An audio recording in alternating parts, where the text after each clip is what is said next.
dalam pujian ini boleh kami lakukan karena kami tahu di dalam kesatuan hati, di dalam kesatuan beribadah, di dalam kesatuan untuk melayani Tuhan, disitulah mujizat Tuhan hadir, disitulah hadirat Tuhan hadir. Dan ketika hadirat Tuhan hadir, mujizat terjadi dalam hidup kami. Terima kasih Bapak, kami sebagai sidang jemaat Allah Ebenezer Satelit Sion yang sudah datang beribadah di rumah Tuhan dan menjadi domba-domba untuk digembalakan di tempat ini. Kami percaya ini ada maksud dan tujuan Tuhan supaya kami bertumbuh dan kami menjadi kesaksian dan nama Tuhan dipermuliakan dalam hidup kami secara pribadi, secara kelompok host family maupun terlebih dalam gereja besar Satelit Sion ini. Terima kasih Bapak, dalam nama Tuhan Yesus Kristus kami siap menikmati firman Tuhan dan melakukannya. Kami berdoa dan bersyukur. Haleluya. Amin. Puji Tuhan. Shalom Bapak Ibu. Hari ini kita akan memasuki materi kita di host family. Kalau ibadahnya kita mendengarkan menikmati firman-Nya, tetapi sepanjangnya adalah modal. Firman Tuhan Bapak Ibu dengar adalah modal untuk Bapak Ibu sepanjang minggu ini melakukan firman Tuhan. Dan kita 40 pertemuan nih kalau nggak salah ya, 40 materi pelajaran. Bapak Ibu tahu yang sering mengikuti ibadah materi house family ini sudah keberapa sekarang? Sejak bulan April ya, minggu pertama. Saya juga nggak tahu berapa. Kalau pas ada jadwal dan tugas segera baca. Ya, yang pasti sekarang ini dalam sebulan ini kita memasuki tentang sahabat, bestie. Nah, bulan depan kita akan memasuki tentang penginjilan. Jadi dalam sebulan ini kita dijatakan untuk sahabat. Ternyata di dalam gereja bukan dibutuhkan hanya personal kita biasa-biasa hanya berteman, gereja, teman house family, tidak. Tetapi dibentuk ya kita bersatu di gereja ini, dibentuk ya kita house family supaya kita bertumbuh dan kita memiliki sahabat satu dengan lain. Amin. Kita bersahabat satu dengan lain. Coba tengok ke kanan, kamu sahabatku bukan? Sarangio, bestie. Haleluya. Tentu beda ya antara perbedaan teman dan bersahabat. Kalau teman ya kita sekedar tahu nama, tahu identitasnya, tahu mungkin ya tahu alamatnya, atau ya juga tambah lagi kalau ada kepentingannya. Tetapi kalau bestie, kalau anak remaja sekarang atau bahasa sehari-harinya sahabat, bukan hanya sekedar tahu nama, tahu alamat rumah, tahu status identitas kita dalam keluarga, atau status kita dalam pekerjaan, atau dalam pelayanan. Dituntut lebih dari itu. Apa adalah dimana kita harus saling peduli di dalamnya. Itulah bedanya sahabat dan teman. Kalau teman sekedar just know, hanya tahu. Tapi kalau sahabat bukan hanya just know, but you must be care. Harus punya empati, punya perhatian satu dengan lain. Amin. Itu perbedaannya teman dan sahabat. Sekali lagi, Bapak Ibu punya sahabat di gereja sini? Bukan teman ya? Coba lihat, tengok lagi. Kamu teman atau sahabat sih? Koncoku, dulurku, atau sahabat? Nah, ada perbedaannya. Sebulan ini kalau Bapak Ibu perhatikan tentang materi kita adalah sahabat, saling mendukung. Nah, puji Tuhan. Haleluya. Excellent. Diajarkan tentang sahabat itu di mana beberapa materi ya kemarin saling mendukung, saling support, dan ini ada minggu terakhir adalah saling seia dan sekata. Mari kita baca teksnya sih di dalam 1 Korintus. Sahabat untuk menjalani, kita dipilih untuk menjalin persahabatan bersama dengan saling seia sekata. 1 Korintus 1 ayat 1 sampai 10. Tapi saya akan bacakan ya biar kita ini, saya akan baca buat Bapak Ibu, kita baca bersama saja ya. Sudah ketemu 1 Korintus 1 Korintus 1 ayat 10. Ya. Tetapi sudah kebaca, kita bersama 2-3. Tetapi aku menasihatkan kamu saudara-saudara demi nama Tuhan kita Yesus Kristus, supaya kamu seia sekata dan jangan ada perpecahan di antara kamu, tetapi sebaliknya supaya kamu erat, bersatu dan sepikir. Sebab, sama-sama, saudara-saudaraku, aku telah memberitahukan orang-orang dari keluarga Chloe tentang kamu, bahwa ada perselisihan di antara kamu. Yang kumaksudkan ialah bahwa kamu masing-masing berkata, aku dari golongan Paulus, aku dari golongan Apolos, atau aku dari golongan Kefas, atau aku dari golongan Kristus. Adakah Kristus terbagi-bagi? Adakah Paulus disalibkan karena kamu? Atau adakah kamu dibaptis dalam nama Paulus? Cukup sekian. Nanti Bapak Ibu bisa lanjutkan di rumah.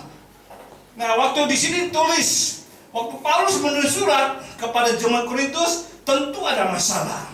Ya, bukannya masalah. Kalau dalam surat biasanya orang menasihati, sekarang sudah canggih ya, mulai WhatsApp ya. Kalau zaman dulu masih surat menyurat. Itu biasanya akan ada masalah, menasihat, bahkan memberikan keterangan, menasihati, menguatkan atau curahan hati. Nah, waktu Paulus mendengar dan ada penyampaian, biasanya kan Paulus kan waktu posisi ini saatnya ada di penjara di Roma. Jadi dia mendengar waktu pengembalaan dia ada di Korintus, ada permasalahan terjadi, dan pembawa pesan acara ini selalu bercerita pada Paulus. Ini loh Pak Paulus, sekarang gerejamu, gereja kita dulu yang kamu gembalakan, sekali digembalakan sudah ada 3 kepemimpinan ternyata di Korintus tersebut. Jadi ada perpecahan, kenapa? Masalah pemimpin. Siapa saja pemimpinnya? Tahu? Tadi kita baca pertama Paulus ya, karena Paulus saja mendirikan jemaat, terjadi gereja, dia harus tinggalkan karena kalau dia bukan gembala, dia adalah penginjil. Gereja perintisan. Lalu dilanjutkan dengan siapa? Apolos. Lalu dilanjutkan apa? Kefas. 3 pemimpin. Dan rupanya selama dalam kepemimpinan itu tentu ada suka duka pengalaman yang mereka alami sebagai sedang jemaat. Mungkin ada yang berkata, wah lebih enak waktu zaman Pak Gembalanya Pak Paulus lah. Wah lebih baik, lebih firman Tuhan yang lebih bagus, lebih karakter, kan disiplin, orangnya keras, firmannya apik karena memang ada pintar Taurat. Terus, lalu ada juga Apolos. Apolos memang dia tidak seperti Paulus yang pintar dalam kitab Taurat ya, tetapi dalam pengembalaannya dia bagus, dia lembut hatinya, dia mengayomi. Tapi ada lagi Kefas ini bukan seorang gembala, dia seorang penasihat, istilahnya ketua satelit atau kalau majelis gereja. Dia walaupun seorang posisinya sebagai majelis gereja atau ketua satelit, kalau di satelitnya kan gembalanya ada pendeta ya kan, ada ketua satelitnya, tapi hidupnya suka memberi, berbagi. Mungkin nggak pandai membawa firman Tuhan, tidak pandai memimpin, berbuat acara, tetapi hatinya penuh kasih. Dia selalu peduli kepada orang, apalagi suka memberi. Cocok ini gue jadi gembala. Jadi keributan antara jemaat ini satu dengan lain. Wow, apa yang terjadi? Ketika ada keributan, ada perpecahan, Paulus ini mendengarnya, wah ini tidak sehat bagi gereja ini, tidak sehat juga bagi jemaat. Mereka tidak akan bertumbuh imannya karena ada masalah perpecahan terjadi karena pemimpin membanding-bandingkan. Padahal sebenarnya tidak boleh ya, ojo dibanding-bandingke. Kalau zaman sekarang ini masih membandingkan, ternyata sudah terjadi pada zaman 4.000 tahun yang lalu istilahnya lah, terjadi pada zaman Paulus ini, membandingkan ketiga pemimpin. Bapak Ibu, bukankah hal yang sama dengan gereja kita, gereja Sidang Jemaat Allah Ebenezer? Kalau pastoral ya khususnya ya, pastoral akan selalu diganti, kecuali agak jauh. Nah benar, kalau Sion, Karmel ya kan jauh sih, mau ganti siapa ya? Kalau yang di Surabaya jangan harap dia akan lama, pasti akan ditukar loring-loring. Nah kita disebut loring ya, ditukar. Tujuannya memang bagus supaya semua jemaat kenal setiap pastoralnya. Yang kedua supaya nggak papar aja ya, atau jangan menguasai sidang tersebut. Supaya tidak ada ini yang bagus, enggak. Supaya semua sama rata, sama adil, digembalakan oleh berbagai karakter gitu ya. Nah itu hal yang bagus, tetapi ketika mereka mulai membanding-bandingkan, disitulah terjadi perpecahan. Dan kalau terjadi perpecahan, keselisihan, otomatis jemaat itu tidak akan bertumbuh. Kenapa? Pemimpinnya Bukan pemimpin pendetanya ya, pemimpin penasihat-penasihatnya aja pengerjaan yang ribut soal siapa yang memimpin, soal siapa yang mengembalakan. Ini adalah sistem dari kelemahannya kalau gonta-ganti ya gitu. Kelebihannya bagus ya, tapi ada tentang kelemahan. Tetapi kelemahan itu jangan dijadikan contoh, itu tidak baik. Walaupun pemimpin Bapak Ibu dan saya siapapun, kita boleh mengkritiki kinerjanya, tapi bukan karakternya, bukan pribadinya. Amin. Kalau ada kekurangan karakter beres, kita berdoa pemimpin kita, karena dia bagaimanapun Tuhan yang sudah mengutusnya. Toh kalau Tuhan merasa itu tidak menjadi berkat bagi kita yang dipimpin, Tuhan sendiri yang akan karena Tuhan bilang tabur tuai, apa yang ditabur baik tentu akan menuai. Kalau ada yang menabur kejahatan tentu akan menuai siapapun. Enggak perlu itu identitasnya seorang pendeta, pengerja, enggak. Siapapun akan terima sebab dan akibat. Amin. Kalau jadi pendeta, jadi majelis gereja, jadi pastor enak ya, tidak akan kena akibatnya. Kalau dulu kesan siapa bilang kita namanya juga manusia masih kena hukum duniawi. Selain ada gravitasi hukum alam rohani, ada lagi hukum duniawi yang dimana kita selalu sebab akibat itu namanya.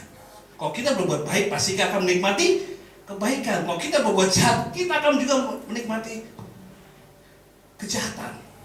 Karena itu perlunya kita berhati-hati di dalam beribadah, bahkan harus sukacita di dalam pengembalaan. Jangan membanding-bandingkan. Sampai kita boleh mengkritisi setiap karakter atau kinerjanya, tetapi janganlah menjatuhkan. Itu maksudnya. Amin. Karena gak sehat. Karena itu hiduplah seia sekata, jangan ada perpecahan, tetapi harus erat bersatu dan sehati sepikir. Kalau saya lihat itu luar biasa ya. Saya percaya Bu Gembala, Pak Gembala begitu baik dengan Bapak Ibu semua, berdoa bersama-sama. Tadi ada target mencari jiwa, walaupun sulit angin, tetapi karena ini program belajar taat, belajar pasrah pada Tuhan. Yang penting ketika kita mau, disitulah Tuhan akan buka jalan. Walaupun sulit, angin, betul, angin. Apa sih yang nggak angin di dunia ini? Ya kan, apa sih nggak susah? Karena waktu kita lahir aja kita mesti berteriak, menangis, betul kan? Nggak ada waktu kita lahir, haleluya, puji Tuhan, no. Artinya waktu kita berteriak menangis itu manusia, banyak kelemahan. Tapi ketika kita belajar taat besar pada Tuhan, Tuhan akan pimpin kita untuk pekerjaan Tuhan. Tadi saya lihat di Bu Gembala, luar biasa Bu Peter, gereja Sion makin maju. Haleluya. Biasanya identitas prestasi kemajuan seorang pendeta, seorang hamba Tuhan Gembala adalah pertama apa adalah jiwa-jiwa makin banyak, kehadiran ibadah makin banyak. Wah, itu tanda-tanda prestasi. Yang kedua, ditambah lagi gedungnya makin bagus, pertumbuhan. Itu biasanya yang berprestasi. Secara duniawi, tapi benar. Ya kan? Kalau jemaatnya ya sekitar berapa orang, 50 hadir ya. Segini aja bertahun-tahun. Terus tempat ibadahnya nggak ada perubahan apa. Bagaimana orang mau datang beribadah? Bagaimana orang mau maju? Karena kita nggak mau digerakkan dari sini. Kalau kita sudah diberkati, harus membagikan berkat tersebut. Amin. Kalau kita sudah mangan, harus bagikan makanan tersebut. Harus dikeluarkan gitu ya supaya seimbang antara masuk dan keluar. Kalau kita diberkati Tuhan melalui Bapak Ibu beribadah di sini, melayani di sini, tadinya nggak punya talenta musik tiba-tiba melayani musik, nggak punya talenta menyanyi tiba-tiba menyanyi, WR singer, nggak pandai berkhotbah tiba-tiba pandai kali banyak cakapnya, ya kan? Tapi nggak apa-apa kalau cakapnya itu untuk firman Tuhan menginjil boleh. Tapi jangan banyak cakapnya, ngerasain orang lain itu yang nggak boleh. Amin. Nggak apa-apa, karena malam nanti diizinkan baru training bagaimana memimpin pujian. Seorang WL itu dengan baik dan benar, memasukkan dunia penyembahan dalam pujian musik ada, tapi nggak apa-apa, penting dari dulu. Nah, yang terpenting adalah kalau Bapak Ibu diberkati, mari sehati. Semua kata kuncinya adalah seia, sekata. Amin. Kalau contohnya tadi pemusik, wah makin indah saya lihat pujian worshipnya. Wah, tim WL makin keren, harmonis, musiknya harmonis, WL singer dia masuk di dalamnya. Itu karena apa? Kata kuncinya saya sekata. Coba kalau enggak, saya main drum, saya main keyboard sendiri, saya mau di C, ini kunci bassnya main kunci di G, kacau ya kan? Sesama musik kan kacau, karena enggak saya sekata. Hei, kalau saya ada kunci C, kamu juga ya pemain bass kunci C, gitar juga ikut saya. Biasanya pemain keyboard ada leadernya, ya kan? Iya. Kalau drum itu kan akustik, nggak ada kuncinya. Tetapi beatnya lagu Kirang dipakai di kita dangdut, koplo. Ya Tuhan Yesus, Engkau baik, tak enak. Kan itu nggak sia-sia kata, itu contoh di dalam main musik, sama di dalam pengembalaan. Ketua kelompok dengan ketua rayon atau dengan ketua wilayahnya, ketua satelit ya. Di dalam mari kita menginjil. Oh nggak bisa Pak Angel, itu bagian yang ada enggak. Itu bagian anak muda saja, saya orang tua Pak hanya bisa doa, ya nggak apa-apa. Semua punya kerja masing-masing. Yang penting ada seia sekata, mau maju gak gereja kita? Mau maju gak di kita? Amin. Semua karena dimulai kata seia sekata. Amin. Itu dalam gereja, sehingga jangan ada perpecahan. Dan banyak yang terjadi perpecahan dalam hidup ini. Itu dalam gereja banyak Bapak Ibu. Makanya gereja karismatik paling cepat kali berkembang, karena banyak terjadi perpecahan. Dari gereja ini pecah menjadi gini, dari bapak anaknya, bapak ke menantunya pecah. Dari organisasi satu ini siapa? Itu gimana? Memang bagus sisi lain berkembang ya, tapi sisi lain nggak enak kedengerannya.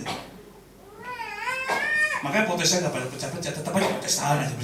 Kalau Pentakosta karismatik saking dipenuhi urapan Tuhan kali, bahannya kali bikin gereja denominasi masing-masing. Dan di situ kalau imbasnya adalah ke kita sebagai jemaat, sebagai tentu kurang berkembang, kurang bertumbuh. Sama seperti ini Paulus mengingatkan, hendaklah kamu seia sekata, jangan ada perpecahan, harus sehati, bersatu dan sepikir. Amin. Kalau dalam berumah tangga, Bapak Ibu yang masih jomblo banyak, satu orang atau dua orang, angkat tangan tapi jomblo. Gitu ya. Yang sudah berkeluarga, saya ini siapa? Nah, 1, 2, angka malu-malu ya, 3, 4, 5. Pasti coba tanya, yang jomblo tanya yang sudah berkeluarga, sudah nikah. Pasti kamu seia sekata kan? Bersama pasangan kamu, iya. Coba kalau nggak seia sekata, mana mau? Aku capek-capek sudah dibesarkan papa mamaku, disekolahkan, dikasih makan. Tiba-tiba aku mau menikah, kamu mau menikahi aku, tapi aku jadi pembantumu. Nggak mau pasti seorang istri, betul Bu? Betul? Dia adalah pasangan, bukan pembantumu. Betul? Tugasmu bikin kopi, cuci piring, nah, bukan. Cari pembantu kalau mau nikah hanya untuk dilayani. Katakan gitu. Kalau kamu menikah aku, karena aku mau hidup bersamamu, saling membantu, seia sekata. Tapi realitanya kebanyakan gitu ya. Enggak juga ya, tergantung. Saya kasih jabatan, saya banyak jabatan Menteri Keuangan, dia ngatur habis gaji kasih ke dia kan. Dia ngatur 1 bulan. Kepala perusahaan rumah tangga, walaupun saya kepalanya, tapi dia ngatur. Terus kebersihan banyak jabatannya, ya kan dia ngatur semua. Tapi yang penting kerjasama.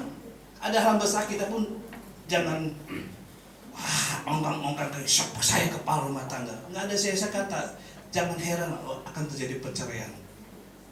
Aku menikah dengan kamu karena aku mau hidup bahagia, bukan mau hidup susah. Betul? Orang menikah kan membangun rumah tangga, bukan rumah duka. Betul? Betul gak yang wanita, ibu-ibu? Bilang suamimu, aku mau membangun rumah tangga bersamamu ya, bukan rumah duka. Aku mendampingimu karena membangun rumah, bukan rumah duka. Coba yang suami bilang ke istrimu. Berani gak? Seia sekata harus yang benar. Kalau tanpa seia sekata bubar. Gereja bisa bubar, rumah tangga bisa bubar, pekerjaan usaha bisa bubar, bahkan negara pun bisa bubar. Yang pertama mau cari pemilihan presiden, betul banyak kan, wah perang terjadi. Tetapi kalau sudah mau membangun negara yang baik benar harus seia sekata. Kunci seia sekata itu yang membuat keberhasilan, sehingga ada banyak keberhasilan terjadi, pertumbuhan jemaat, pertumbuhan gedung gereja, pertumbuhan keuangan dan lain-lain. Yang penting Tuhan mau memberkati kalau ada kata seia sekata. Amin. Bukan hanya seia sekata dalam ucapan, tapi dalam tindakan. Mau datang ibadah, kok nggak bosan-bosan ini Bu Gembala Peter sama Pak Gembala Injil kok nyuruh saya ibadah, diingatkan harus doa, diingatkan harus memimpin pujian, diingatkan harus AR. Harus saya kata kalau mau bertumbuh. Karena yang kita layani bukan gereja, bukannya milik gembala sidang Pak Yogo sana atau masih gereja. Enggak, kalau Bapak Ibu maju melayani sini karena melayani pekerjaan Tuhan yang pemilik dunia ini. Amin. Yang sudah menciptakan kita hidup sehat, yang memberkati rumah tangga kita, yang memberkati kesehatan kita. Masa kita mau hitung-hitungan dengan Tuhan? Suami dan istri aja nggak boleh hitung-hitungan, betul? Karena membangun rumah tangga bukan rumah duka. Sekali lagi, kalau hitung-hitungan berarti kamu bukan membangun rumah tangga, rumah duka. Jadi harus ada seia sekata, dan itu tidaklah mungkin, tidaklah mustahil kalau tidak ada dua syaratnya. Yang pertama, syarat untuk membangun seia sekata sehingga hidup kita diberkati, gereja kita diberkati, rumah tangga kita diberkati, negara bangsa kita diberkati. Yang pertama adalah milikilah karakter rendah hati. Amin. Tepuk dulu sebelahnya, rendah hati ya. Aja sombong ya.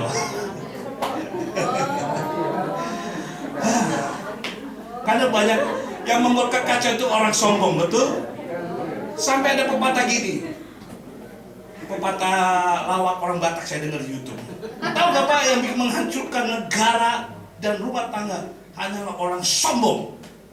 Kenapa? Karena orang sombong itu akan berkata sudah tidak punya otak kosong, omongnya omong kosong, dompetnya dompet kosong. 3 kata itu milik orang sombong itu katanya. 3 hal yang milik orang sombong makanya hancur hidupnya, yaitu sekali lagi otak kosong, dia lawakan ya, omong kosong, banyak cakep tapi nggak ada isinya gitu ya. Dan terakhir dompet kosong. Waduh, apa yang mau disombongkan? Tapi itulah sekarang milik sombong, milik nggak peduli orang kaya, miskin, orang susah, sombong. Nah, hal ini tidak berkenan masuk kerajaan surga. Jangankan surga, jauh-jauh ke surga, dalam dunia rumah tangga, mau ada seorang istri, seorang wanita mau menikah dengan seorang suami, tapi suaminya sombongnya minta ampun, selalu ngejelekin dia, elek-elekin. Wah, sudah bersyukur saya mau cintai kamu sama dia. Mau gak ibu-ibu digituin wanita? Belum apa-apa aja sudah sombong menjelek-jelekan kita. Namanya orang sombong pasti menjelekan orang lain, betul? Gak ada orang sombong itu memuji-muji. Orang sombong pasti suka aja menjelek-jelekin orang lain. Nah ini, itu dia orang sombong, bukan rendah hati. Orang sombong sulit, bang, juga negara, juga dalam pelayanan. Setiap pemimpinan punya talenta, punya karunia, punya kepribadian yang berbeda-beda. Dan kita yang dilayani juga punya beda. Tetapi janganlah, kalau mau diberkati, saya kata syaratnya harus rendah hati, jangan sombong. Amin. Rendah hati itu yang pertama. Yang kedua, harus hidup itu punya kasih. Kasih itu apa sih? Oh, I love you, ani, sarangyo. Kulo tresno. Bukan hanya tresno atau love-lovean saja, tapi kasih itu bukan bentuknya. Kasih itu adalah esensi tindakan, yaitu berani memberi. Nggak ada I love you, tapi nggak pernah traktir. Ya kan, cowoknya sering memuji pacarnya, tapi nggak pernah traktir. Makan bakso aja nggak pernah. Gimana gitu ya Pak Garing?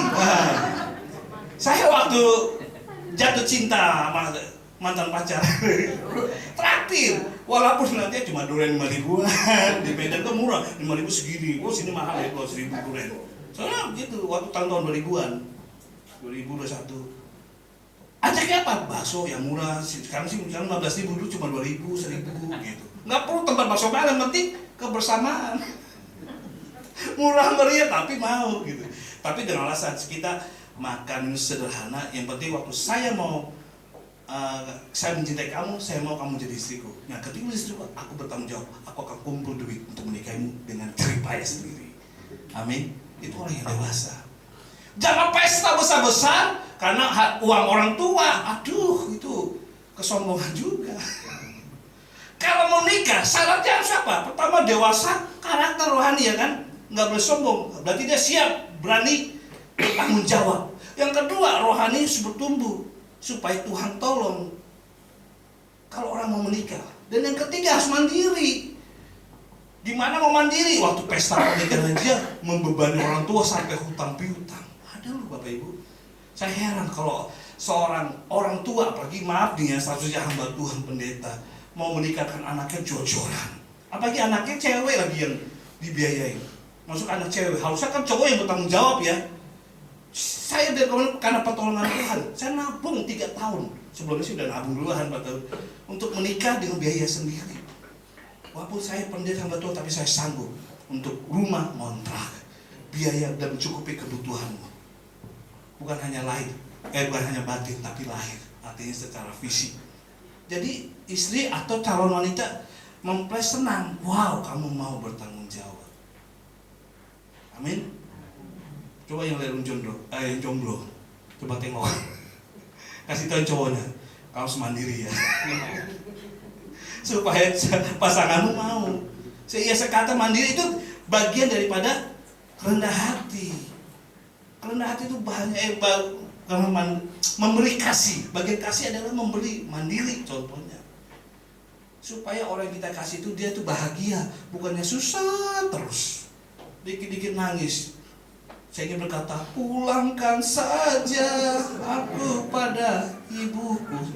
Salah dewe ya Bapak Ibu. Waktu belum nikah nggak mau berkata pulangkan. Setelah sudah menikah pulangkan. Ojo. Nah itu orang yang tidak kasihnya cuma kasih ngomong toh.